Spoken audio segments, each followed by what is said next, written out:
এই খ্যাত, শোন। জি বলেন। এত কাছে আসছিস কেন? দূরে থাক। বাবারে বাবা, পোশাক থেকে কি গন্ধ আসছে! এগুলো শুনে বড় হয়েছি, এই কথাগুলো তেমন গায়ে লাগে না। জি, কি জন্য ডাকলেন সেটা বলেন। এই, তোরা তো তাড়াহুড়ো কিসের রে?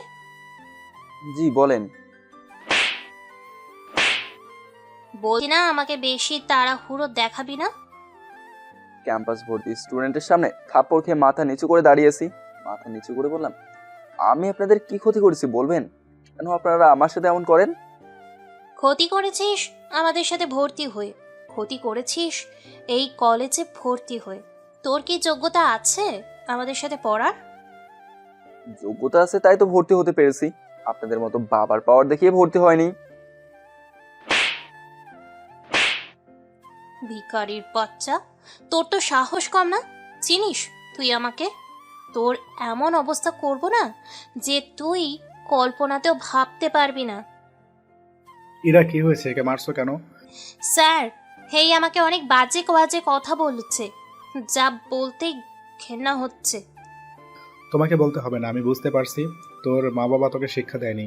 স্যার আমি কিছুই বলিনি, উনি মিথ্যা বলছেন। আবার মিথ্যা বলছিস? এবার আমার চোখ দিয়ে পানি বের হয়ে গেল। আমি যতই না সত্যি কথা বলি, আমার কথা কেউ বিশ্বাস করবে না, কারণ আমি যে গরিব। স্যার, এমন খ্যাতের বাচ্চা খ্যাতদের কেন ভর্তি নেন বলেন তো? এদের জন্য কলেজের পরিবেশ নষ্ট হয়ে যাচ্ছে। আমি তো ভর্তি নিই না, নিচ্ছে প্রিন্সিপাল। প্রিন্সিপাল স্যার যেন কেমন, যাকে না তাকে ভর্তি নিয়ে নিচ্ছে। আমি মাথা নিচু করে সবকিছু শুনছি আর চোখের পানি ঝাড়াচ্ছি। আর এছাড়া আমার কিছু করারও নেই। ক্লাসের ঘন্টা পড়ে গেল, একে একে সবাই চলে গেল।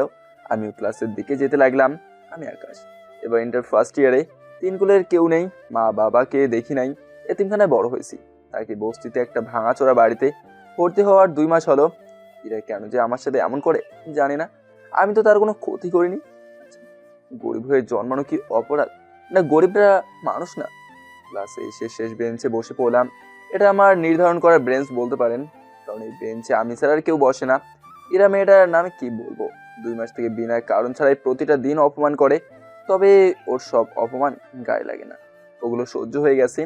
ক্লাসে স্যার এলো, এসে বলল, এই পড়া করে নিয়ে এসেছিস? জি স্যার। তারপর স্যার সবাইকে দাঁড় করিয়ে একটা প্রশ্ন জিজ্ঞেস করলেন, তারপর বললেন, এই প্রশ্নের উত্তর যে যে পারবা তারা তারা বসে যাও। উত্তরটা আমার জানা, তাই বসে পড়লাম। অবাক করার বিষয় হচ্ছে, আমি স্যার আর কেউ বসেনি, এমনকি ইরাও না। এক বালতি পানিতে তোমাদের ডুবে মরে যাওয়া উচিত। ছোট একটা প্রশ্ন ক্লাসের কেউ পারলো না। স্যার, খ্যাতটা বসেছে। তাই নাকি? জি স্যার। রাফের কথা শুনে স্যার আমার কাছে এলো, এসে বলল, উত্তর বলো। সুন্দর করে উত্তরটা দিয়ে দিলাম। আমার উত্তর শুনে স্যার সবাইকে উদ্দেশ্য করে বললেন, আকাশের পা ধুয়ে তোমাদের পানি খাওয়া উচিত। সামান্য ছোট্ট একটি প্রশ্নের উত্তর ক্লাসের একজন ছাড়া কেউ পারলো না। স্যারের কথা শুনে সবাই মাথা নিচু করে নিল। সবার এমন অবস্থা দেখে মনে মনে হাসলাম। স্যার আমাকে বসতে বলে চলে গেল। তারপর ক্লাস নিতে শুরু করলো। একে একে সব ক্লাস শেষ হলো। বাড়ি যাওয়ার জন্য বই খাতা ঠিক করতে যেতে যাব, তখন ইরা, রাফি আর কয়েকজন আমার সামনে এসে দাঁড়ালো।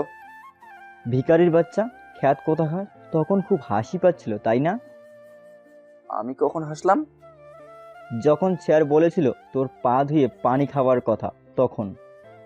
আমি কখন হেসেছি? আর সরেন, আমি বাড়ি যাব।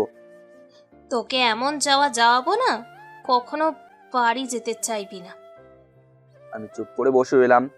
ইরা আবার বলল, তুই তোর লিমিটের ভিতরে থাক। যদি বাড়াবাড়ি করেছিস তাহলে তোর এমন অবস্থা করব না যে তুই কল্পনাতেও ভাবতে পারবি না।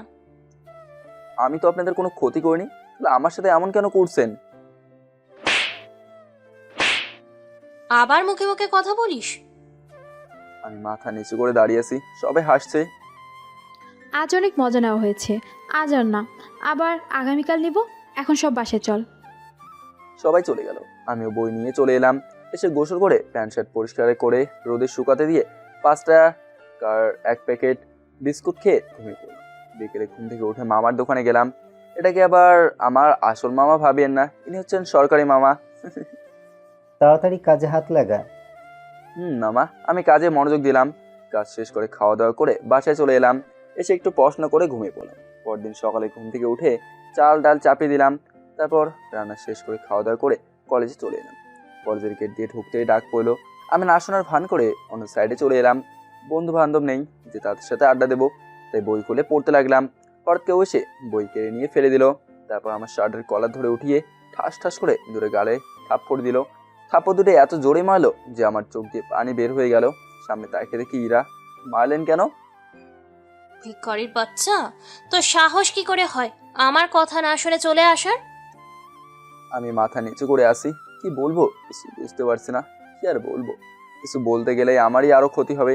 এরা আবারও বললো, বেশি বাড়াবাড়ি করলে না তোর এমন অবস্থা করব না যে তুই উঠে দাঁড়াতে পারবি না। জি কি জন্য রাখছিলেন? হেই তো তোর সাথে এমন মজা নেওয়ার জন্য। আচ্ছা আমরা গরিবরা কি মানুষ না? আমার সাথে এমন কেন করছেন? ইমোশনাল ডায়লগ দেওয়া বাদ দে। আর আমরা তোদের মানুষ ভাবি না, বুঝলি? আজ খুব একটা মজা পেলাম না। তাহলে একে দিয়ে কি করা যায় তুই? আমি ফোনে গান বাজাচ্ছি আর তুই গানের তালে তালে নাচ। আইডিয়াটা দারুণ। এই নাচা শুরু কর। আমি নাচ পারি না। তুই নাচবি না অন্য কিছু করব? আপনি যা ইচ্ছে করেন, আমি নাচতে পারবো না। ভেবে বললি তো? আমি আর কিছু বললাম না, চুপ করে ওখান থেকে চলে এলাম। আমরা কি মানুষ না? আপনার কি কষ্ট হয় না? তোর কথা না শুনে চলে গেল? প্রিন্সিপাল স্যারের রুমে চল। কেন? গেলেই দেখতে পারবি। আমি ক্লাসরুমে চলে এলাম। নিধি আর এরা প্রিন্সিপাল স্যার রুমে গেল, গিয়ে বলল, আসসালামু আলাইকুম স্যার, একটা কমপ্লেন আছে। কি কমপ্লেন? আমাদের ক্লাসের এই ছেলে আমাকে বাজে বাজে কথা বলছে আর খারাপ খারাপ প্রস্তাব দিচ্ছে। এই দেখেন কি সব লিখেছে। কি বলছে এসব? জি স্যার। তোমরা দাঁড়াও, ওকে এখনই ডাকছি। আমি ক্লাসে বসে আছি, তখন একটা পিয়ন এসে ডাকলো। তাই পিয়নের সাথে প্রিন্সিপাল স্যার রুমে এলাম। ভেতরে এসে অবাক হলাম, দেখলাম যে ইরা আর নিধি আছে। আমি আসতেই প্রিন্সিপাল স্যার বলল, বেয়াদব, তোর মা বাবা তোকে শিক্ষা দেয়নি? আমি কোনো কিছু না বুঝতে পেরে বললাম, জি স্যার কিছু বুঝলাম না।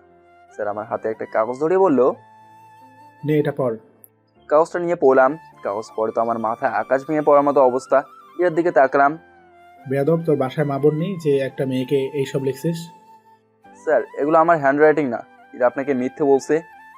না স্যার, আমি সত্যি বলছি। প্রমাণ করুক এগুলো আমার হাতের লেখা, তারপর স্যার আপনি যা শাস্তি দেবেন আমি মাথা পেতে নেব। ইরা, প্রমাণ করো। এরা চুপ হয়ে গেল। তখন প্রিন্সিপাল স্যার বলল, কি হলো, প্রমাণ করো। প্রমাণ থাকলে তো প্রমাণ করবে। তোর তো শেষ দেখে ছাড়বো। আর দাঁড়া, আমি আব্বুকে বলছি, আব্বু তোর ব্যবস্থা করবে। ইরা রেগে চলে গেল। আমিও প্রিন্সিপাল স্যার রুম থেকে বেরিয়ে ক্লাসে চলে এলাম। তারপর ক্লাস করতে শুরু করলাম। বাসায় যাওয়ার সময় রাফি আমাকে ধাক্কা দিল, আমি পড়ে গেলাম। রাফিও পড়ে গেল। রাফি উঠে আমার শার্টের কলার ধরে উঠিয়ে বলল, ভিখারির বাচ্চা, তোর সাহস কি করে হয় আমাকে ধাক্কা দিয়ে ফেলে দেওয়ার? আমি কোথায় আপনাকে ধাক্কা দিলাম? আপনি তো আমাকে ধাক্কা দিলেন। আবার মুখের উপরে কথা বলিস? এই তোরা সবাই এই শালাকে মার। রাফির বন্ধুরা আমাকে নিচে ফেলে দিয়ে যেভাবে পারলো সেভাবে মারতে শুরু করলো। আমি চুপচাপ মার খেয়ে গেলাম। আমার তো প্রতিবাদ করার ক্ষমতা নেই, আর যদি করতে যাই তাহলে হয়তো আরও মার খেতে হবে। এখন আর মানুষের ভিতরে মানবতা বেঁচে নেই। আমাকে মারছে দেখেও কেউ সাহায্য করতে এলো না। একটু পরে আমাকে ছেড়ে দিল। রাফি ও রাফির বন্ধুরা আমাকে মার থামালো। তারপর সবাই চলে গেল। শরীরটা অনেক ব্যথা করছে। আমি উঠে আসতে আসতে কলেজ থেকে বাইরে এলাম। এসেই 5 টাকা দিয়ে একটা গ্যাসের ট্যাবলেট আর একটা ব্যথার ট্যাবলেট নিয়ে বাড়ি চলে এলাম। তারপর সকালে রান্না করে খাবার খেয়ে ওষুধ খেয়ে দিলাম ঘুম। বিকেলে ঘুম থেকে উঠলাম, এখন আর ব্যথা নেই। তারপর নামাজ পড়ে কাজে চলে এলাম। কাজ করে খাওয়া দাওয়া শেষ করে বাসায় এসে একটু পড়াশোনা করে ঘুমিয়ে পড়লাম। পরের দিন কলেজে আসতে নিধি বলল, ইরা, এর তো দেখি কই মাছে প্রাণ। গতকাল এত মার খাওয়ার পর আজ কলেজে চলে এসেছে। আমিও তো সেটাই দেখছি। আয় খ্যাত, এখানে শোন। আমি ওদের কাছে গেলাম। না গেলে হয়তো আবার অপমান করতে পারে বা মারতে পারে। রাফিদের এক ডোজে কাজ হয়েছে দেখছি। ঠিক বলেছিস, কেমন এক ডাকাতে চলে এসেছে। মাঝে মধ্যে একে এমনভাবে দিতে হবে, তাহলেই এই ঠিক থাকবে। ঠিক বলেছিস, একে তো ডাকলাম, একে দিয়ে কি করা যায় বলতো? আমি সেটাই ভাবছি, একে দিয়ে কি করাবো। আমাদের জুতাগুলোতে ধুলো লেগে আছে, তাই ভাবছি। বুঝতে পেরেছি। এই, তোর শার্টটা খুলে আমাদের জুতো পরিষ্কার করে দে। দাঁড়িয়ে দাঁড়িয়ে কেন? তাড়াতাড়ি শুরু কর। জি। কি বললাম তুই শুনতে পাসনি? আমি পারবো না। আমি চলে আসতে লাগলাম, তখন ইরা আমার শার্ট ধরে টান দিল। ইরা আমার শার্ট টান দিতেই আমি নিচে পড়ে গেলাম। আমার পড়ে যাওয়া দেখে আশেপাশে সবাই হাসতে লাগলো। আমার অনেক খারাপ লাগছে। আমি উঠতেই ইরা আমাকে থাপ্পড় মারলো, তারপর বলল, আমার কথা না শুনে চলে যাচ্ছিস? তোর তো সাহস কম না? আমি আপনাদের কি ক্ষতি করেছি বলবেন? কেন আপনারা আমার সাথে এমন করেন? আপনাদের এই অপমানগুলোতে আমার অনেক কষ্ট হয়। তোকে কষ্ট পেতে দেখলে আমার তো ভালোই লাগে। নিধি, তোর কেমন লাগে রে? আমার অনেক ভাল লাগে। সময় কিন্তু সবার আসে। আমার তো মনে হয় না তোর কোনো দিন সময় আসবে। এইসব ফালতু স্বপ্ন দেখা বাদ দিয়ে আমাদের জুতো পরিষ্কার করে দে। বাধ্য হয়ে শার্ট খুলে ওদের জুতা পরিষ্কার করতে লাগলাম। আমার চোখ দিয়ে পানি বের হয়ে এলো। এত খারাপ লাগছে যে মনে হচ্ছে আমি এখানে গর্ত করে ঢুকে যাই। চোখ মুছে উঠলাম, তারপর শার্ট পরে নিলাম। ইরা আর নিধি হাসছে। ইরা হাসতে হাসতে বলল, এখন যেতে পারিস। আমি মাথা নিচু করে ক্লাসে চলে এলাম। তো জুতা পরিষ্কার করার দৃশ্যটা না সেই লাগছিল। ক্লাসের সবাই হাসাহাসি করছে। আমি মাথা নিচু করে বসে আছি। একটু পর স্যার এলো, ক্লাস শুরু হলো। একে একে সব ক্লাসও শেষ হলো। বাড়ি যাওয়ার সময় ইরা ওর পায়ের সাথে আমার পা বাঁধালো। আমি পড়ে গেলাম। আমি পড়ে গেছি দেখে সবাই হাসাহাসি করতে লাগলো। কি রে ভিখারি, তোর চোখ বাসায় রেখে এসেছিস নাকি? পড়লি কিভাবে? আমি কিছু না বলে উঠে আবার হাঁটতে লাগলাম। আমি কিছু বলবো না, কোনো প্রতিবাদ করবো না। আমি দেখবো আমার সাথে এরা কি কি আর করতে পারে। বিকেলে, আগামীকাল তোকে কাজে আসতে হবে না। কেন মামা, আমি কি কিছু করেছি নাকি? তুই কিছুই করিসনি। তাহলে কাজে আসতে বারণ করছো কেন? আগামীকাল থেকে 2 দিন দোকান বন্ধ থাকবে, তাই তোকে আসতে বারণ করলাম। আমি ভাবলাম আমাকে কাজ থেকে বের করে দিচ্ছ। কোথায় যাবে? আমার শ্বশুর বাড়ি অনেকদিন যাওয়া হয়নি, তাই ভাবছি আগামীকাল গিয়ে 2 দিন থেকে আসবো। ও, ভালোই তো, যাও তাহলে। হুম। কাজ করতে লাগলাম। কাজ শেষ করে রাতে বাসায় আসলাম। পরদিন সকালে কলেজের ভিতরে যেতেই এরা ডাক দিল, তাই গেলাম। কি বললাম? জি বলেন। তুই এত বেহায়া কেন বলতো? তোকে এত অপমান করি, তাও আমি তোকে একবার ডাকতেই চলে আসিস। আমি কিছু বলছি না, শুধু চুপ করে শুনে যাচ্ছি। এরা আবার বলল, আজ তোকে দিয়ে কি করাবো সেটা খুঁজে পাচ্ছি না। ওকে দিয়ে নাচ করানো যায়। অন্য কিছু করানো যাক। ওদের কথা শুনে মনে হচ্ছে আমি একটা খেলনার পুতুল। আপনারা ভাবেন যে আমাকে নিয়ে কি করবেন? যখন ভাবা শেষ হবে তখন না হয় ডাক দেবেন। যদিও তোর আইডিয়াটা মন্দ নয়, তুই কাছে আয়। অনেকক্ষণ ধরে আমার হাতটা সুরসুর করছে। এটা বলে ইরা আমার 2 গালে 2টা থাপ্পড় দিল। আমি অবাক হয়ে দাঁড়িয়ে থাকলাম। মনে মনে বললাম, যদি কখনো আল্লাহ সুযোগ দেন তবে ইনশাল্লাহ এগুলো প্রতিশোধ নিব। এমনভাবে দেখতে দেখতে ইন্টার প্রথম সেমিস্টার পরীক্ষাও চলে এলো এবং দেখতে দেখতে পরীক্ষাও শেষ হয়ে গেল। এই কয়েকটা মাসে ইরার অত্যাচার এতটুকুও কমেনি, বরং আরও দিন দিন বাড়ছে। আজ পরীক্ষার রেজাল্ট দিবে। রেজাল্ট কি হয়েছে এটা জানার জন্য অনেক এক্সাইটেড হয়ে আছি।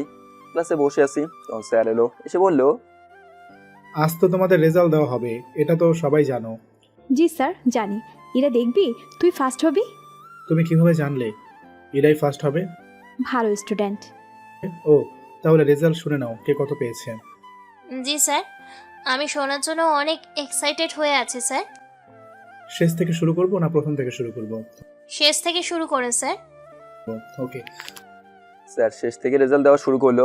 যখন 4 নাম্বার এলো তখন স্যার বলল, চতুর্থ হয়েছে রাফি, তৃতীয় হয়েছে নিধি, আর সবাইকে অবাক করে দিয়ে প্রথম স্থান অধিকার করেছে আকাশ, আর দ্বিতীয় হয়েছে ইরা।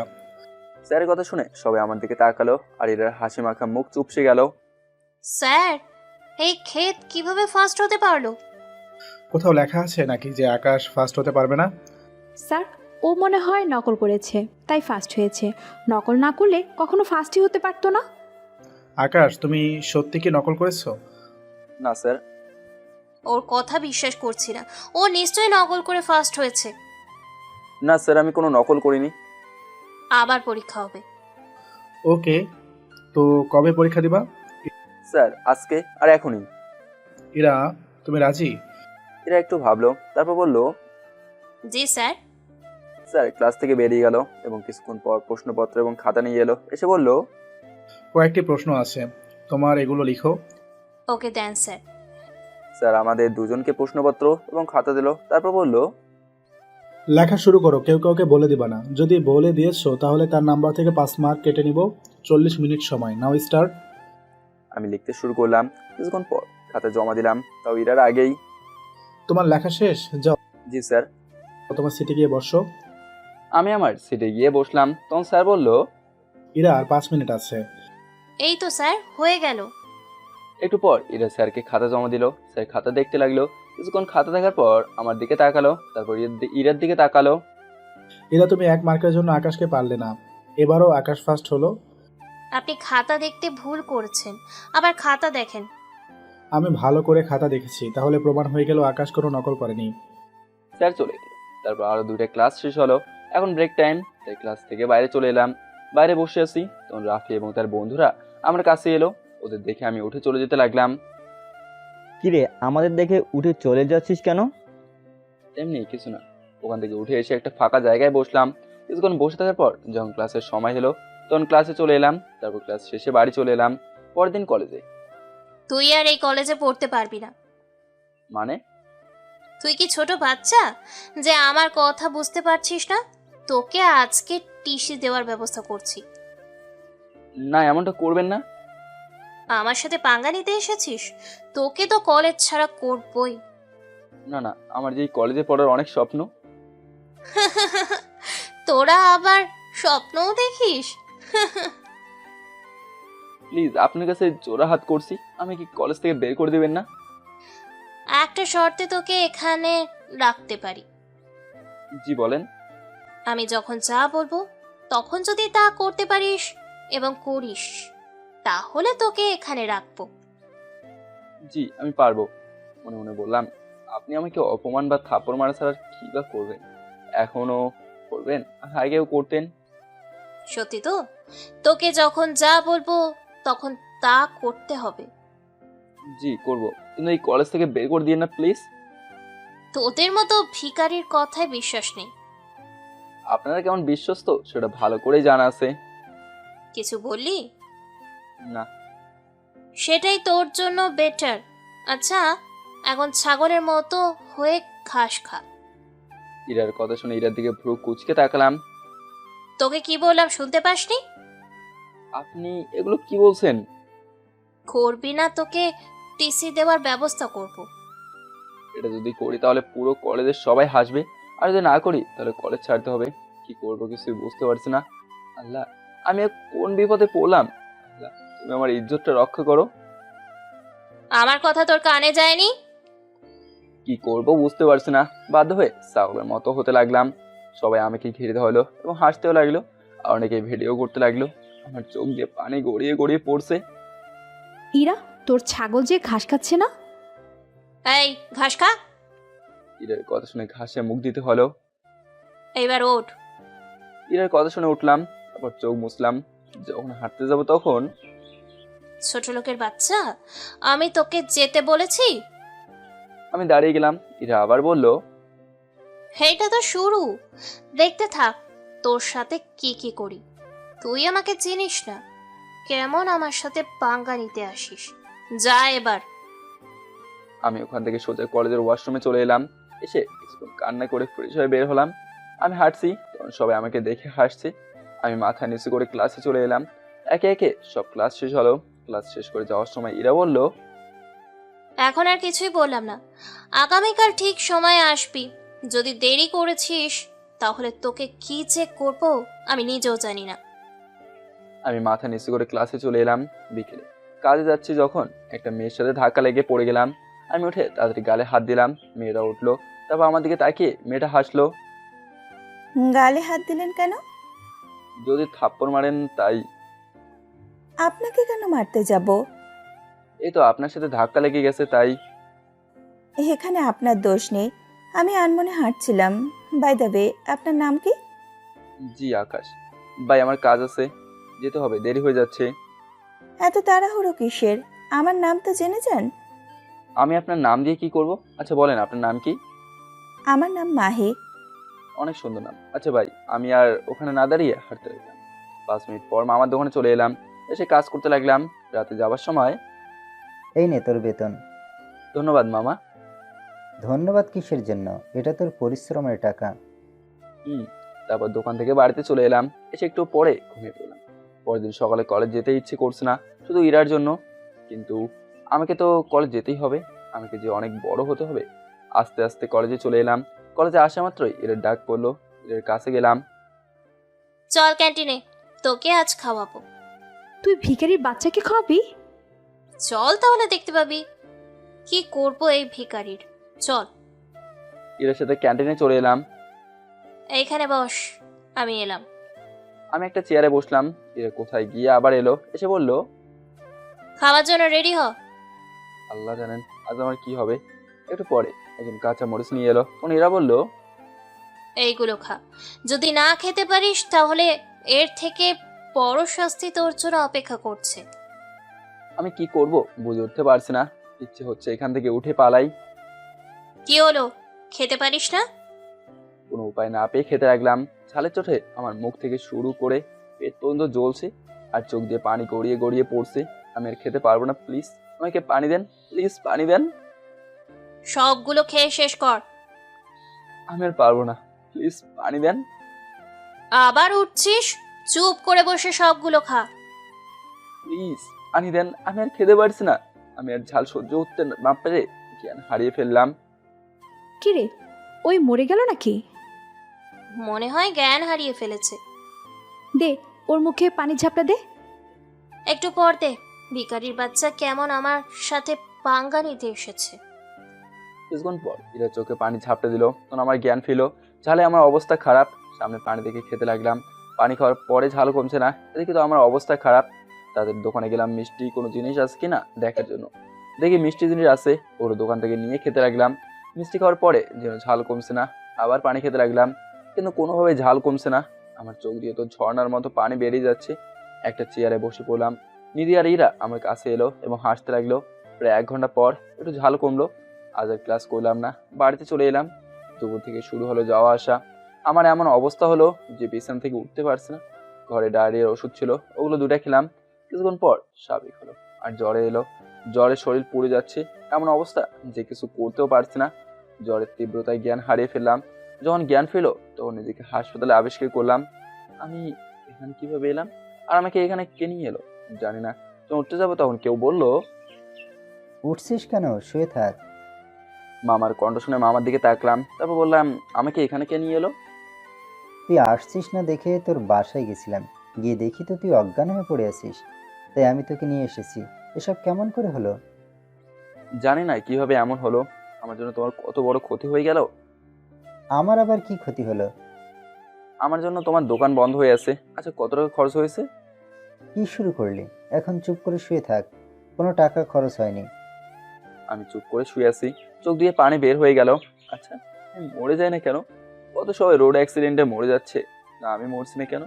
এই পৃথিবীতে থাকতে আর ভালো লাগে না। কান্না করছিস কেন?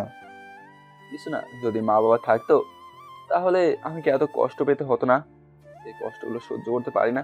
মাঝে মধ্যে বিষ নিয়ে বসি, কিন্তু খেতে পারি না। মামা আমার কথা শুনে আমার দিকে চুপ করে তাকিয়ে আছে। মামা তুমি বাসে যাও, তোমার অনেক কাজ থাকতে পারে। আমার কোনো কাজ নেই। মিথ্যা বলছো কেন? তুমি যাও, আমি থাকতে পারবো।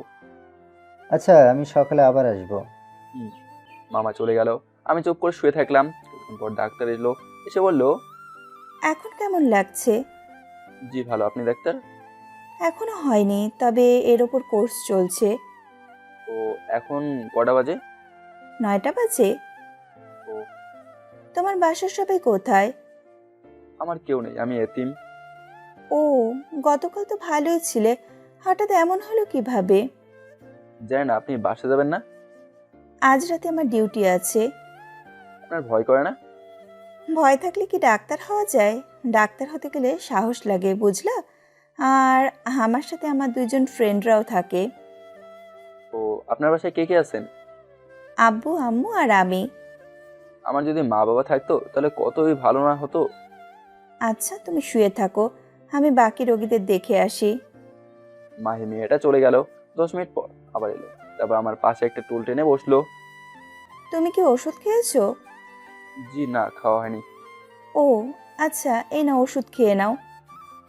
মাহি মেয়েটা ওষুধ খাই দিল, তারপর বলল, তুমি কোথায় থাকো? আর লেখাপড়া করো না কাজ করো? বস্তিতে থাকি, এবার ইন্টার ফার্স্ট ইয়ারে পড়ি। তাহলে তো তুমি করে বলা ঠিক আছে। না মাইন্ড করছো? কিছু মনে করছি না, তুমি ডাক্তার শুনতেই ভালো লাগছে। আর যদি ছোট ভাই মনে করো তুমি করে বলেন, তাহলে তো আরো ভালো লাগবে। তাই? হুম। ওকে, আজ থেকে তাহলে আমরা ভাই বোন। তোমার বাসা কোথায়? হাসপাতাল থেকে 1 কিলো গেলেই আমার বাসা। আচ্ছা, তুই আমি রোগী দেখে আসি। আচ্ছা যাও। মাহি আপু বাইরে চলে গেল, একটু পরে আবার এলো, এসে বলল, তোর ঘুম আসছে না? না, তোমার ঘুম আসছে নাকি? না, তোর পড়ালেখা কিভাবে চলে? ক্লাসের সময় ক্লাস করি, রাতে আর সকালে ক্লাসের পড়া। আর বিকেল থেকে রাত 10টা পর্যন্ত যে আমাকে হাসপাতাল নিয়ে এসেছে তার দোকানে কাজ করি। কাজ করে যে টাকা পাই ওটা দিয়ে আমার সব খরচ চলে। তাহলে তো তোর অনেক কষ্ট করে দিন কাটে। একটু একটু। তবে এর থেকে কষ্ট পাই কলেজে। কলেজে আবার কিসের কষ্ট পাস? তেমন কিছু না। বল, কেন কষ্ট পাস? তেমন কিছুই না। আমি না তোর আপু? একবার জায়গা মতো আঘাত করছে। আচ্ছা বলছি, আমাদের ক্লাসে ইরা নামের বড় লোকের অহংকারী একটা মেয়ে আছে, শুধু আমাকে অপমান করে, কষ্ট দেয়। কেন? তুই ওর কি ক্ষতি করেছিস যে তোকে এইভাবে কষ্ট দেয়? আমি ওর কোনো কিছুই করিনি। আমি বুঝতে পারি না কেন আমার সাথে এমন করে। ও শুধু একটা কথাই বলে, আমাদের সাথে পড়ার তোর যোগ্যতা নেই। কারণ হিসেবে বলে আমি গরিব খ্যাত, প্রতিদিন থাপ্পড় মারে। আর ওর জন্য আমার এই অবস্থা। কেন? ইরা আবার কি করেছে যে তোর এমন অবস্থা হলো? আজকে আমাকে জোর করে অনেকগুলো কাঁচামরিচ খাইয়েছে। তুই কিছু বলিসনি? আর খেলি কেন? না খেলে বলছে আমাকে টিসি দেওয়ার ব্যবস্থা করবে, তার জন্যই খেতে হয়েছে। প্রিন্সিপাল স্যারকে কমপ্লেন করতে পারিস না? কিছুই হবে না, আমার মতো গরিবের কমপ্লেন করাই হবে। শেষে হয়তো আমার আরো বড় ক্ষতি হবে। ওই কলেজ থেকে টিসি নিয়ে অন্য কলেজে ভর্তি হয়ে যা। আমার ওই কলেজে পড়ার অনেক দিনের স্বপ্ন। আর ওখান থেকে বেরিয়ে কোথায় ভর্তি হব? আর ভর্তি হতে গেলে যে টাকা লাগবে, আমি সেই টাকা কোথায় পাবো? আমার কথা শুনে মাহি আপু চুপ করে থাকলো। কিছুক্ষণ চুপ থাকার পর বলল, সুস্থ হয়ে নে, তারপর তোকে অন্য কলেজে আমি ভর্তি করাবো। না আপু থাক, কিছুই করা লাগবে না। যখন ও এগুলো করতে করতে ক্লান্ত হয়ে পড়বে তখন আর এগুলো করবে না। তুই এগুলো কতদিন সহ্য করবি? এগুলো সহ্য করার ক্ষমতা সেই ছোট কাল থেকেই হয়ে এসেছে। আচ্ছা, তোর প্রিন্সিপাল স্যারকে আমি বলে দিব। তোমাকে কিছু করতে হবে না। আমি না তোর আপু? এটা বলে তো ভালোই ব্ল্যাকমেল শুরু করলা। আচ্ছা, তুই আমাদের বাসায় থাকবি? আমার কি বাড়ি নেই যে তোমার বাসায় থাকবো? আচ্ছা তুমি ঘুমালে ঘুমাও, আমার অনেক ঘুম পাচ্ছে। আচ্ছা, তুই ঘুমা, আমি আমার বান্ধবীদের সাথে গিয়ে আড্ডা দিই। তুমি কি প্রতিদিন এমনভাবে ডিউটি করো নাকি? মাসে কয়েকটা দিন করি, এগুলো আমরা নিজে থেকেই করি। ও ওকে, আল্লাহ হাফেজ, গুড নাইট। ওকে, আল্লাহ হাফেজ।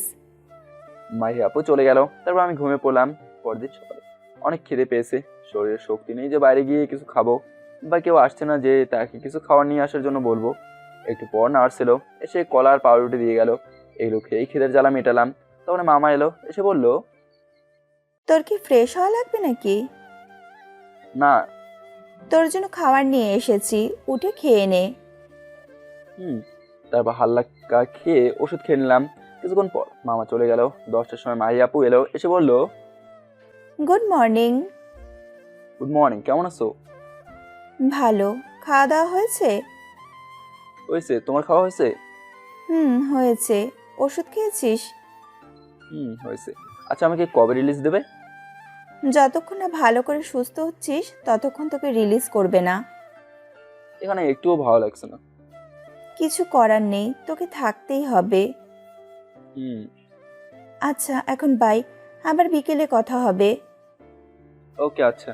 মাহি আপু চলে গেল। বিকেলে মাহি আপু এবং দুজন মধ্যবয়স্ক পুরুষ এবং মহিলা এলো। এটা আমার আব্বু আর এটা আমার আম্মু। আসসালামু আলাইকুম আঙ্কেল আন্টি। আমি তোর আপু হলে এই দুইটা কিভাবে তোর আঙ্কেল আন্টি হয়? মাহি আপুর কথা শুনে আপুর দিকে তাকলাম। এভাবে দেখিস কেন? তোর কথা বলাতে আব্বু আম্মু চলে এলো। হঠাৎ চোখ দুটোর কি হলো বুঝলাম না, পানি ঝরাতে লাগলো।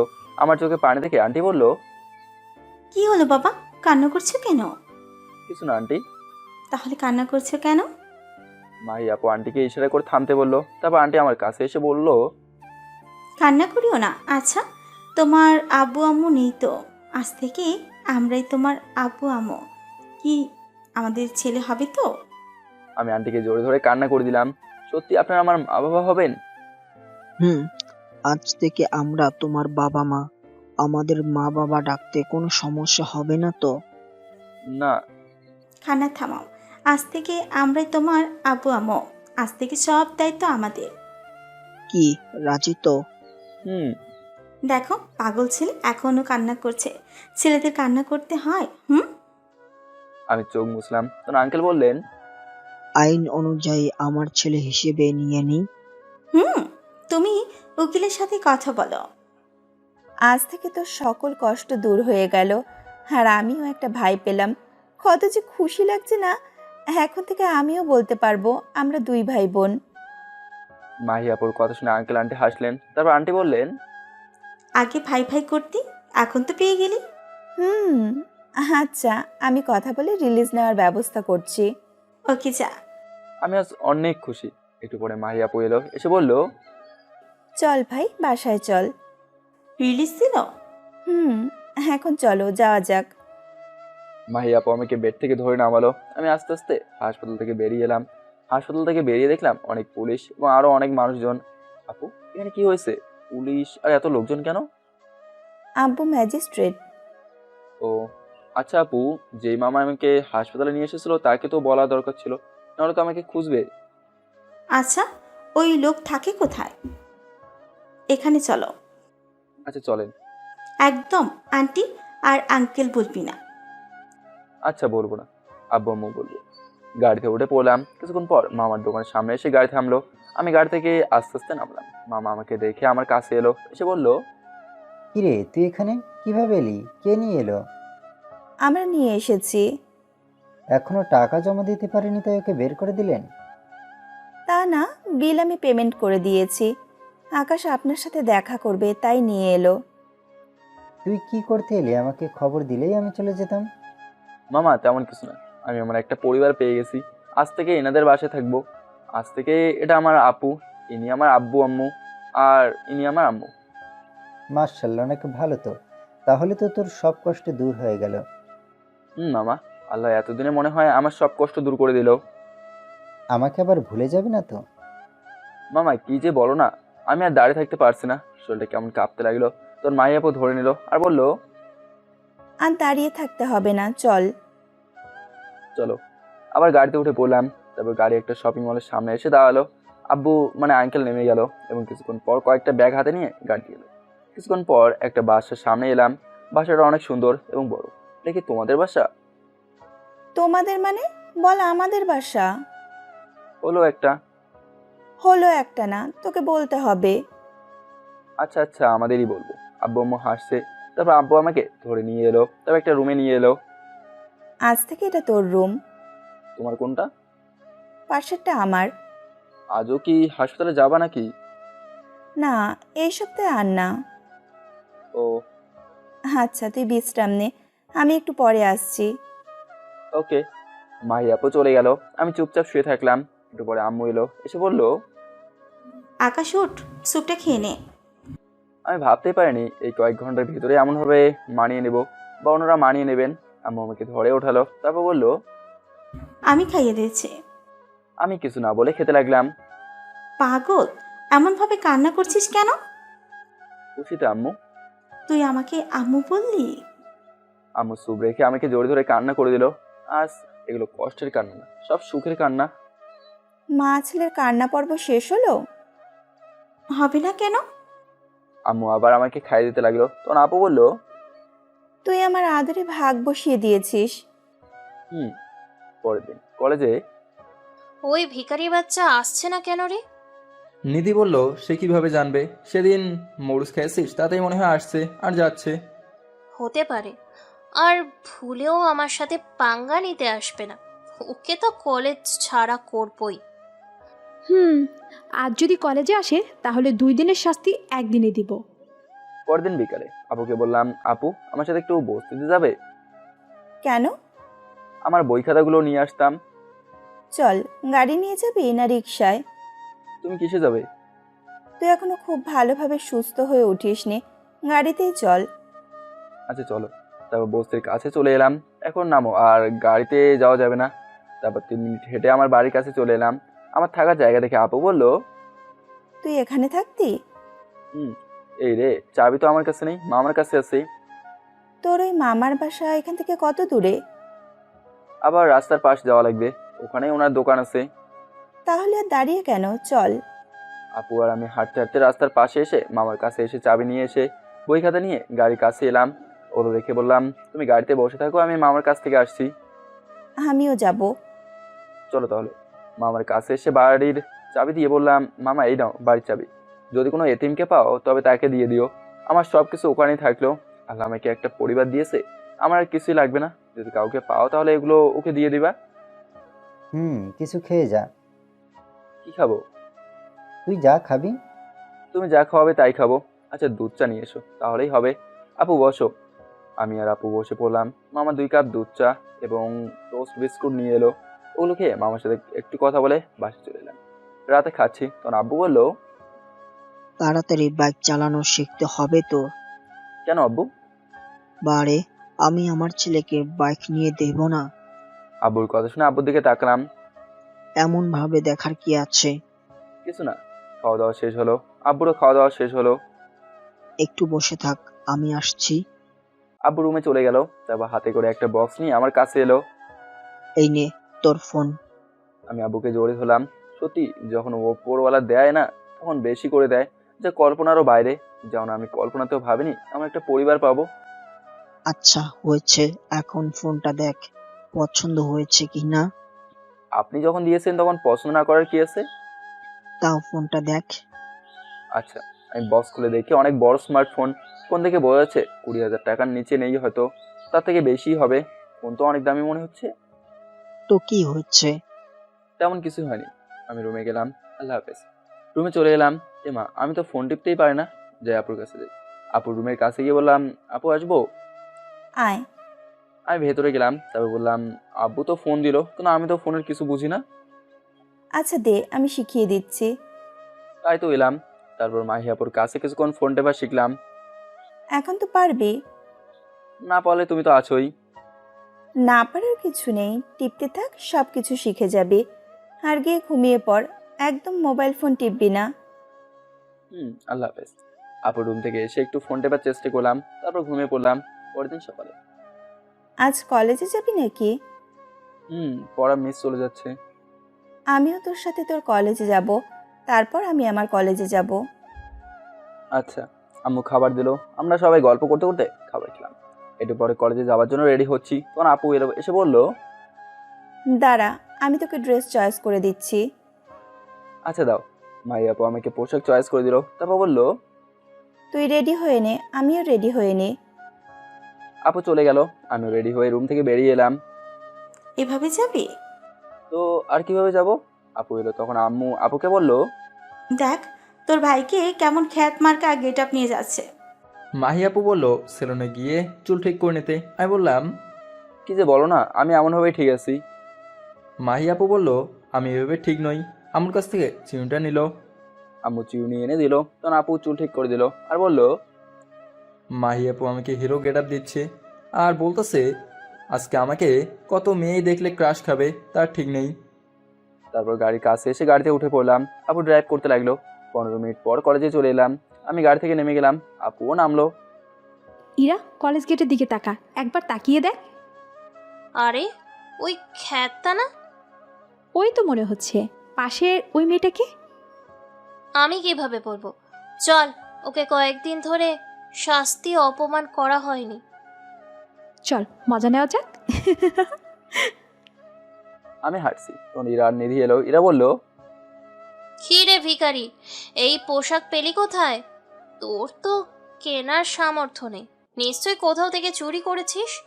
আর এই কয়েকদিন আসিসনি কেন? তোকে কয়েকদিন থাপ্পড় মারিনি, তাই হাতটা কেমন করছে। আর এটা তোর গার্লফ্রেন্ড নাকি?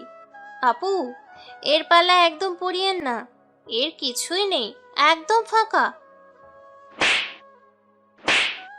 এটা আমার বয়ফ্রেন্ড না, এটা আমার ছোট ভাই।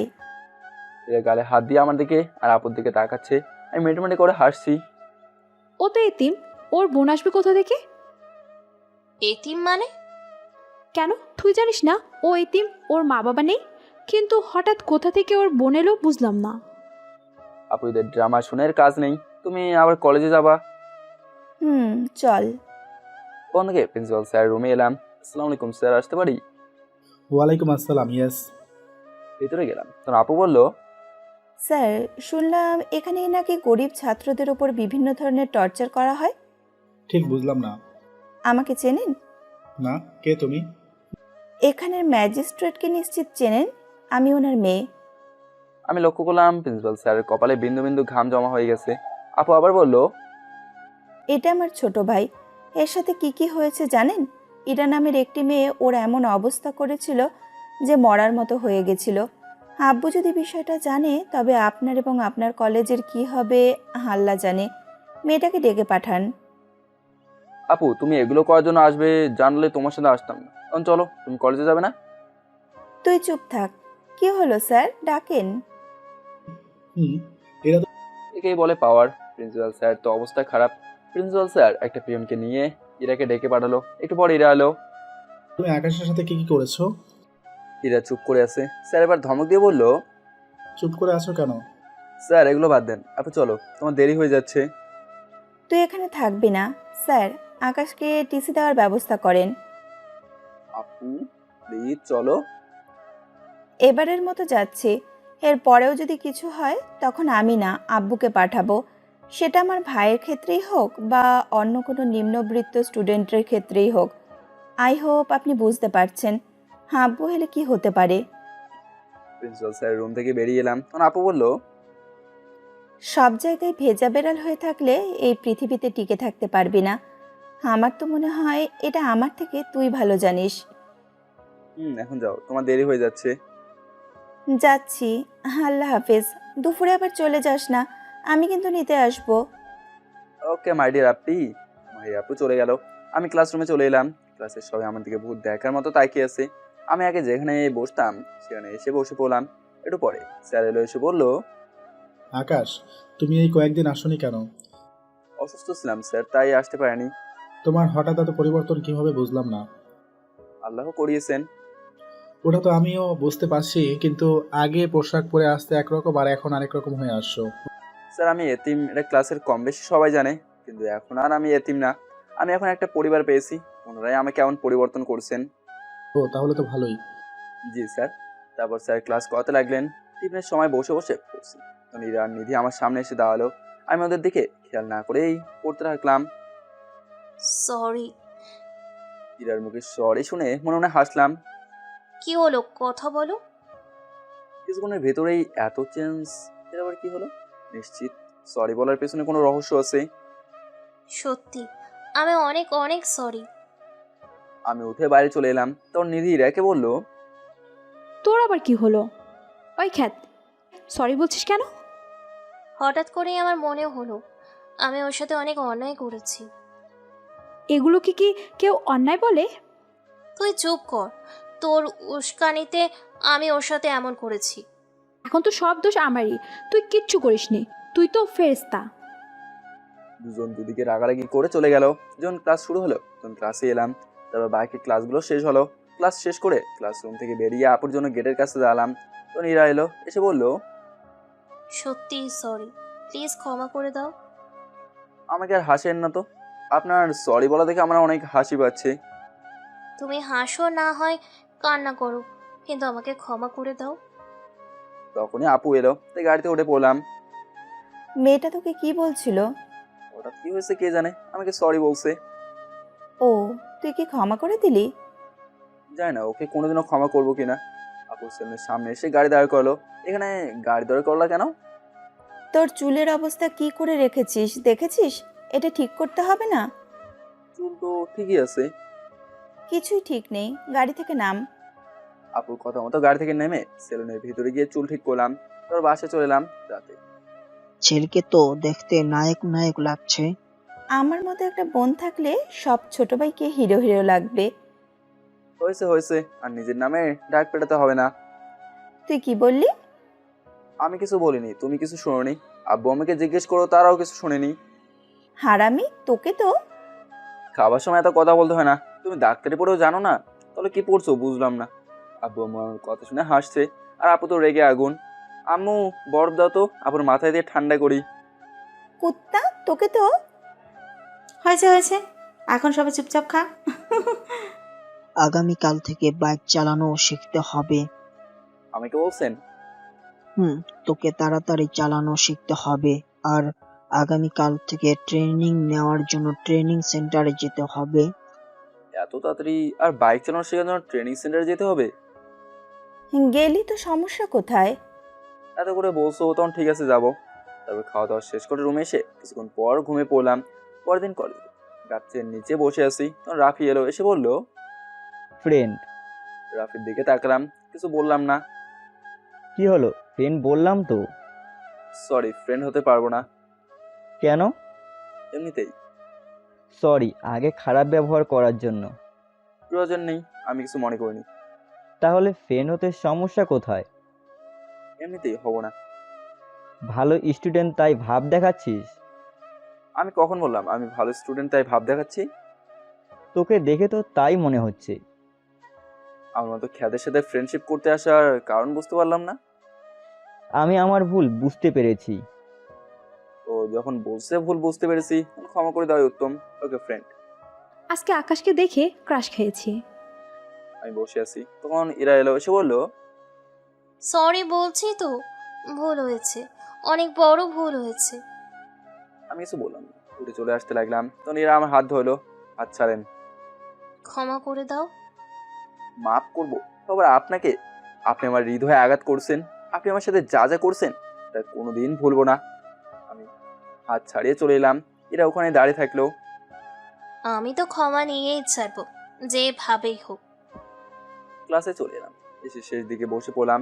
এরা ক্লাসে এলো, এরাও যেখানে বসে সেখানে না বসে আমার কাছে এসে আমি যে বেঞ্চে বসে আছি ওখানে ব্যাগ রাখলো। আপনি এখানে এলেন কেন? এই বেঞ্চে বসতে ইচ্ছে হলো তাই। এতে তোমার কোনো সমস্যা?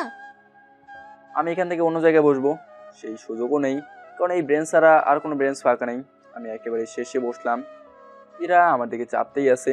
এরা একেবারে আমার পাশে এসে বসলো। ওইদিকে এত ফাঁকা রেখে আপনি এদিকে চেপে আসছেন কেন? আমি তো কোনো ফাঁকা দেখতে পাচ্ছি না। আপনি আপনার জায়গায় যান। আমাকে জান বললা? আমি যান বলি নাই, যান বলছি। আপনি যাবেন না? আমি যাচ্ছি না, আমি এখানেই থাকবো। আমি আপনার কি ক্ষতি করেছি বলবেন? আপনি আমার সাথে সেই প্রথম থেকে এমন কেন করছেন? আপনি কি আমাকে একটু শান্তিতে থাকতে দেবেন না? না, তুমি চাইলে সারা জীবন জ্বালিয়ে মারবো। আমি কিছু বললাম না। স্যার এলো, তাই সবাই উঠে সালাম দিলাম, তারপর বসে পড়লাম। এরা আমার পাশে বসে আছে দেখে স্যার বললেন এরা তুমি এখানে বসে কেন? আকাশের কাছে পড়া বুঝিয়ে যাচ্ছি, কিন্তু বুঝিয়ে দিচ্ছি না। স্যার, আপনি একটু বলেন বুঝিয়ে দিতে। আকাশ, তুমি বুঝিয়ে দিচ্ছ না কেন? স্যার এরা আসলে। স্যার বলেন না। আকাশ, তুমি এরাকে পড়া বুঝিয়ে দিবা। আমি বোকার মতো মাথা নাড়ালাম। এখন তোমার জায়গায় যাও। ক্লাস শেষে যাব। স্যার আর কিছু বললো না, ক্লাস করাতে লাগলো। আর এদিকে এরা আমাকে জ্বালাতে থাকলো। ইচ্ছে করছে একটা থাপ্পড় দেই, অসহ্য একটা। স্যার ক্লাস শেষ করে চলে গেলেন। আপনি এবার যাবেন? আজ থেকে এখানে বসবো। কেন, সমস্যা? চুপ করে থাকলাম। টিফিনের সময় তাড়াহুড়ো করে ক্লাস থেকে বাইরে চলে এলাম। এসে একটা জায়গায় বসলাম। রাফি এলো, তো রাফিকে বললাম তোর পাশে বসা নিবি? একটা বেঞ্চে 4 জন বসলে লেখালেখি করতে কষ্ট হবে না? কোনোভাবে ম্যানেজ কর না, আমি আর এরা জ্বালা সহ্য করতে পারছি না, সব সময় বিরক্ত করছে। আমরা পাই না যে কোনো মেয়ে পাশে বসুক, আর তোর পাশে বসছে তো তুই বসছিস না। মজা বাদ দিয়ে কোনো উপায় বল। আমার কোনো উপায় জানা নেই। আচ্ছা এখন না হয় বসিস, আর কোনো লেখালেখি করতে হবে না, সব লেকচারের ক্লাস আছে। হুম, ক্যান্টিন চল। আমি যাবো না, তুই যা। কেন? এমনিতেই। আবার এরা এসে বসে পড়লো। ছেলেদের পাশে বসতে লজ্জা করে না? না। লুচ্চুদের আবার লজ্জা থাকবে কি করে? ইরা আমার কথা শুনে আমার দিকে ভ্রু কুচকে তাকালো।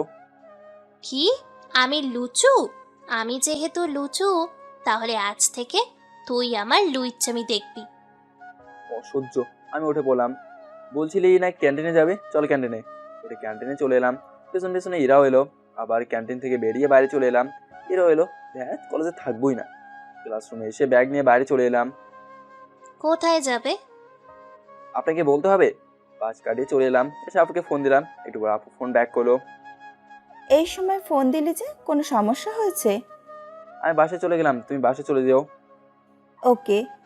ফোন কেটে একটা রিক্সা ডাক দিলাম। তারপর রিক্সা উঠে পড়লাম। রিক্সাওয়ালা রিক্সা চালাতে লাগলো।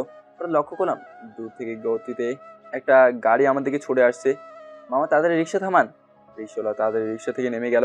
আমি এমন আমার সুযোগও পেলাম না। নামার আগে গাড়িটা এসে ধাক্কা দিয়ে দিল। আমি কিছুটা দৌড়ে গিয়ে পড়লাম। রোডের উপর পরে আমার কপাল ফেটে গেল। আমার পিছন থেকে একটা পিক আপ ভ্যান আসছে। বুঝতে পারছি আজ আমার পৃথিবীর শেষ দিন।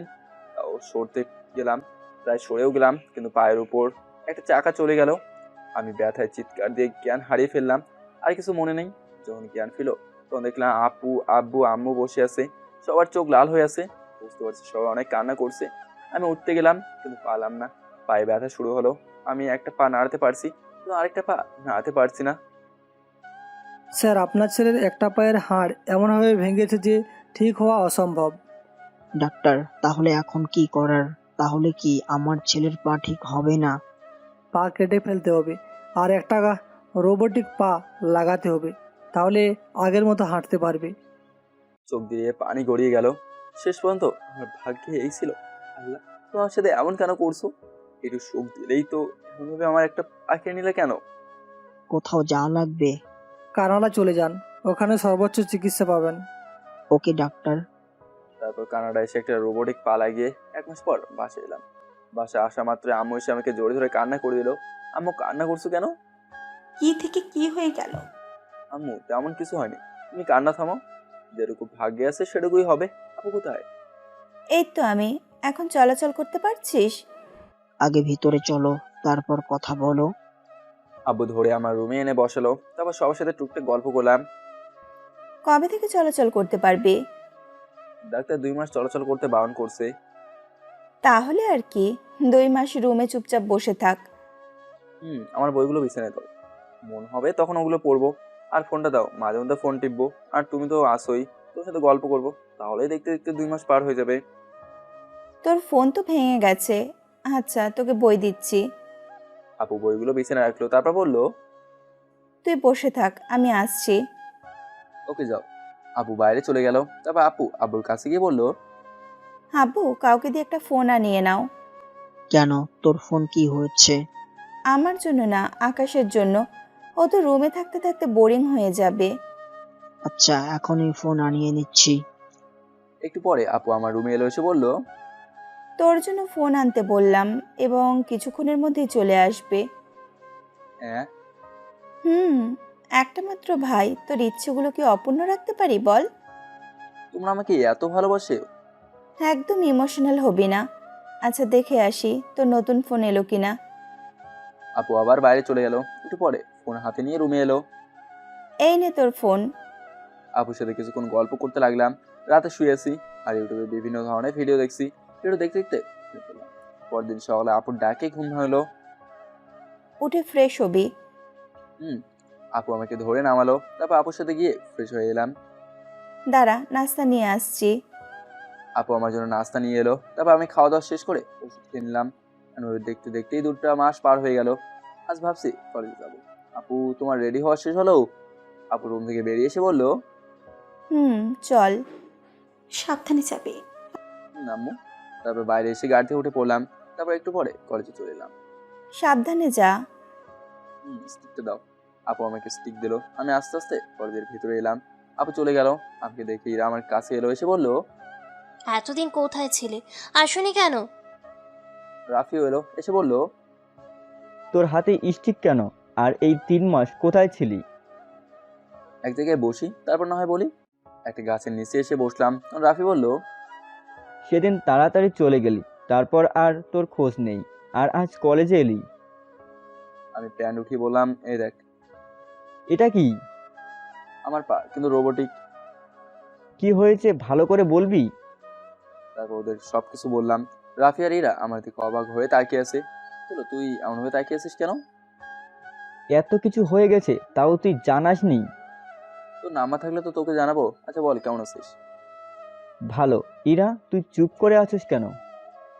আমি কি বলবো, আমার সাথে তো কথাই বলে না।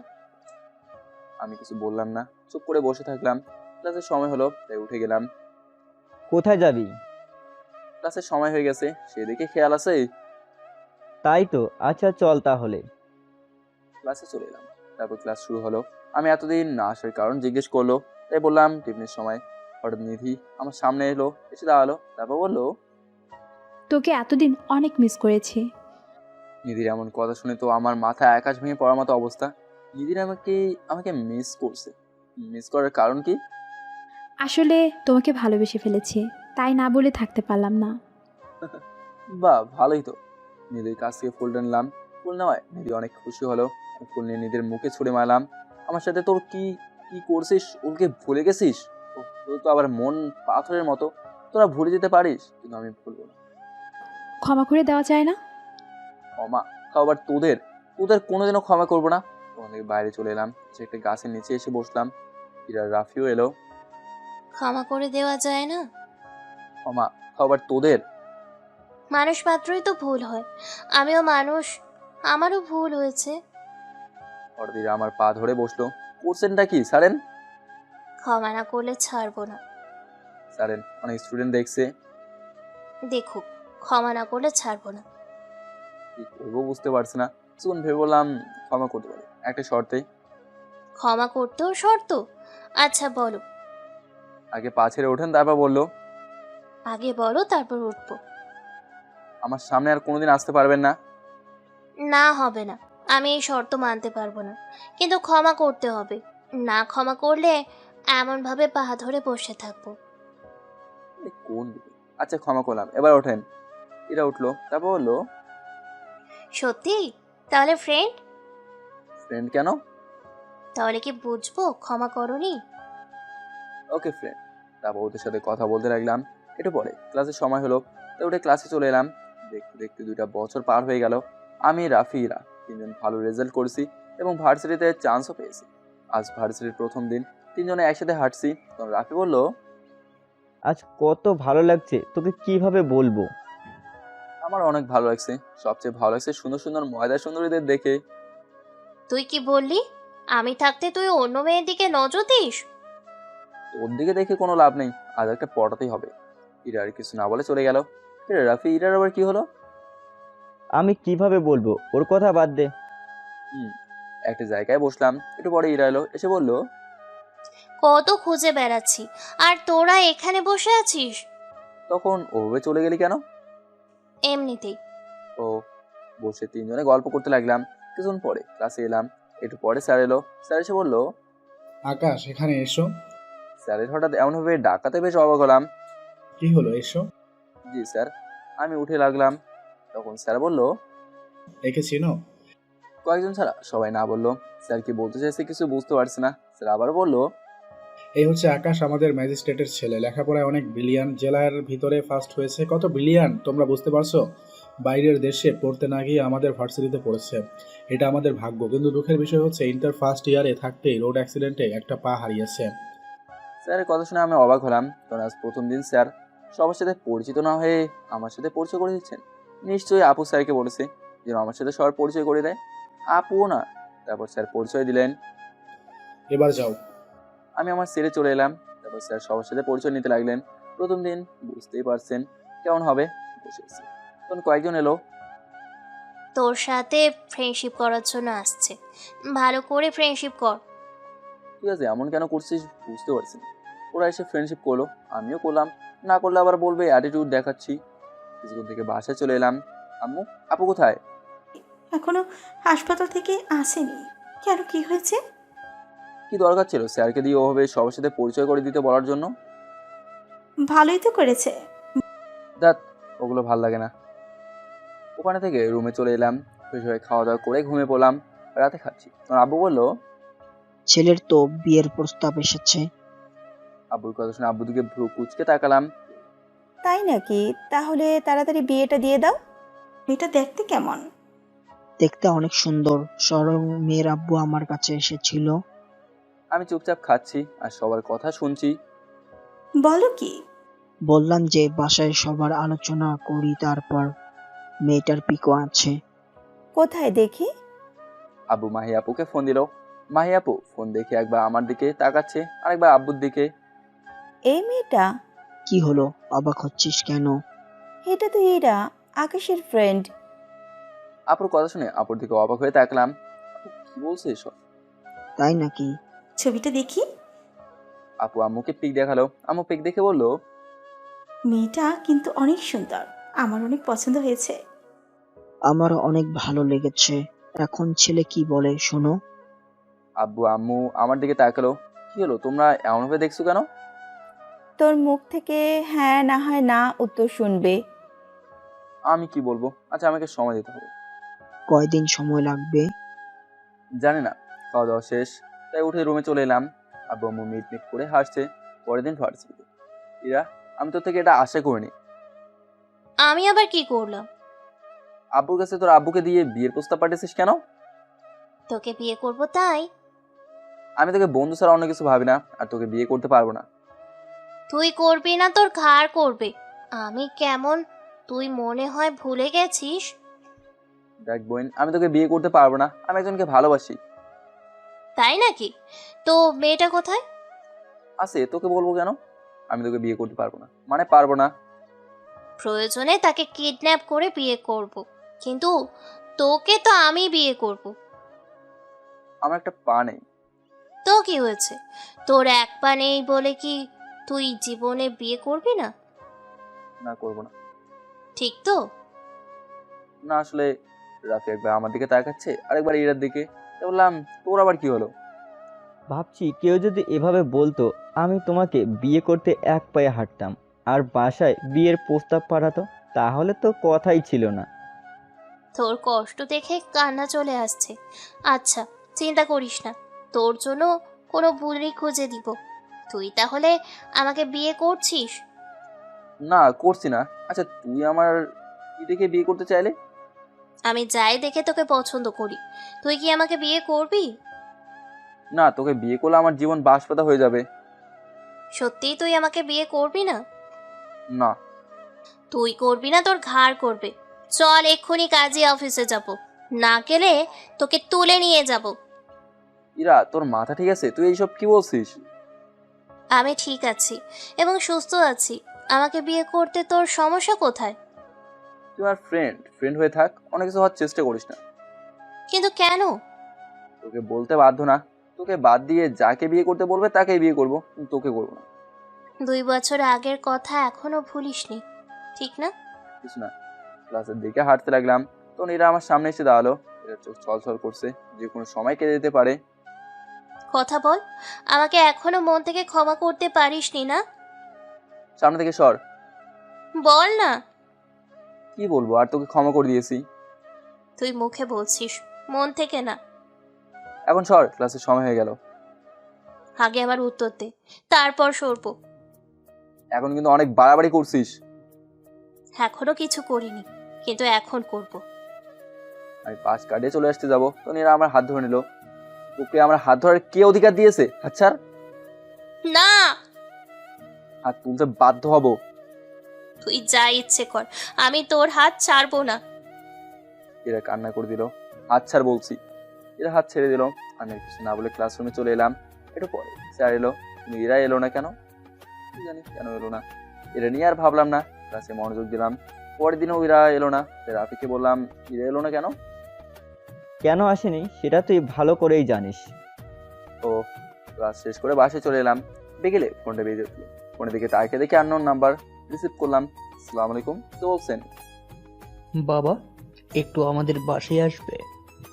আপনি কে? কেন আপনার বাসায় যাব? আমি এরা রাব্বু। এরা কিছুই খাচ্ছে না গতকাল দিকে, শুধু কেঁদেই যাচ্ছে। একটু এসো না প্লিজ। ভেবে দেখছি। ফোন কেটে দিলাম, তখন আপু বললো, কে ছিল? ইরার আব্বু ছিল, ওদের বাসায় যাওয়ার জন্য বলছে। কেন? গতকালের কথা তো তোমাকে বলেছি, ওটার জন্য খাওয়া দাওয়া করছে না, শুধু কেঁদেই যাচ্ছে। বসে না থেকে যা, মেয়েটা সত্যি তোকে ভালোবাসে। 2 বছর আগের অপমানগুলো ভুলতে পারছে না, যখন মনে পড়ে তখন খুব কষ্ট হয়। ওকে ভালোবেসে দেখ, তাহলে দেখবি ওগুলো ভুলে যাবি। কিন্তু মেয়েটা তোকে সত্যি ভালোবাসে। যাবো বলছো? আমি আর কিছু বলবো না। ছাদ থেকে নেমে রুমে চলে এলাম। রুমে এসে গাড়ির চাবি নিয়ে বাইরে এলাম। গাড়ি নিয়ে ইরাদের বাসে চলে এলাম। কলিং বেল বাজাতেই কেউ একজন দরজা খুলে দিল। এরা ওই রুমে আছে। আঙ্কেলের কথা শুনে ইরা রুমের সামনে এলাম। দরজা খোলা আছে তাই ভেতরে চলে এলাম। এসে দেখি ইরা ঘুমাচ্ছে। ইরাকে দেখে মনে হয় না কিছু খায়নি বা কেঁদেছে, আগে যেমন ছিল তেমনই আছে। ইরার রুমের সোফা আছে তাই ওখানে বসে পড়লাম। কিছুক্ষণ পর ইরার ঘুম ভাঙলো। এত চোখ ডলাডলি করতে হবে না, আমি বসে আছি। তুই কখন এলি? এই তো একটু আগেই। আমাকে ডাকিসনি কেন? তোর ঘুমে ডিস্টার্ব দিতে চাইনি তাই। শুনলাম তুই নাকি কিছু খাসনি, তুই তো কান্না করছিস। তোকে দেখে তো সেরকম কিছু মনে হচ্ছে না। তোকে এখানে নিয়ে আসার জন্য বলতেই হলো। সোফা থেকে উঠতে বললাম, তার মানে তোর ভালোবাসাও মিথ্যা? রুমে থেকে যখন বেরিয়ে যাবো তখন ইরা বিছানা থেকে তাড়াতাড়ি উঠে এসে দরজা লাগিয়ে আমাকে ঘুরিয়ে দেওয়ালের সাথে চেপে ধরে বলল, ভালোবাসা আদায় করতে গেলে এমন মিথ্যে বলতেই হয়। তার বলছি এটা আমার বাসা, এখানে সবকিছু আমার ইচ্ছে হবে। এখন যদি মেয়েদের মতো চিৎকার করিস কেউ আসবে না, বুঝলি? তুই আমার দেহ পাবি কিন্তু মন পাবি না, ছেড়ে দে ডাইনি। আচ্ছা, এখন তাহলে দেহই দে, পরে মন নিব। আর না দিলে কিভাবে নিতে হয় জানি। ইরা আমাকে টানতে টানতে বিছানায় গিয়ে ফেলে দিল। এই কি করছিস? দেহ দিবি বললি না, ওটাই নেব। এখন কিন্তু বেশি বেশি হচ্ছে। কোনো কিছুই বেশি হচ্ছে না, এখন হবে। তাড়াতাড়ি উঠে বসলাম। ইরা ধাক্কা দিয়ে আবার ফেলে দিল। ইরা করছিসটা কি? তোর মাথা ঠিক আছে? আমার কিছু ঠিক নেই, তুই খারাপ করে দিয়েছিস। ইরা আমার হাত ধরে উঠে বসলো, তবে আমার মাথা ধরে শুরু করলো লিপ কিস। শরীরের ভেতর দিয়ে শুধু কারেন্ট বয়ে যাচ্ছে আর পুরো শরীর তো কাঁপছে। আমি ছাড়াতে চেষ্টা করলাম কিন্তু ব্যর্থ হলাম। প্রায় 5-6 মিনিট পর ছেড়ে দিল। আমাদের দম যায় যায় অবস্থা। এতক্ষণ ধরে কেউ কিস করে আর একটুর জন্য দম বন্ধই হয়ে যেত। I love you. Love you too. Ira এবার জোরে হলো, এই স্যার স্যার। ভালোবাসি যখন বলেছিস তখন ছাড়বি না। সত্যিই ভালোবাসি বলি তো, নাকি ফ্রেন্ডশিপ করার মতো মিথ্যা? সত্যি মন থেকে। হুম। তারপর আর কি, নোটে গাছটা মরলো, আমার গল্প ফুরালো। আমাদের পারিবারিকভাবে বিয়ে ঠিক করা হলো, যে মাসে 32 তারিখ আছে না সেই মাসে। গল্পটা কেমন লেগেছে জানাতে ভুলবেন না। আমি তো আপনার কাছে আমার জমি জায়গা চাচ্ছি না, আমি তো শুধু সাবস্ক্রাইবার চাচ্ছি। আপনারা একটু সাবস্ক্রাইব করেন না কেন বলেন তো?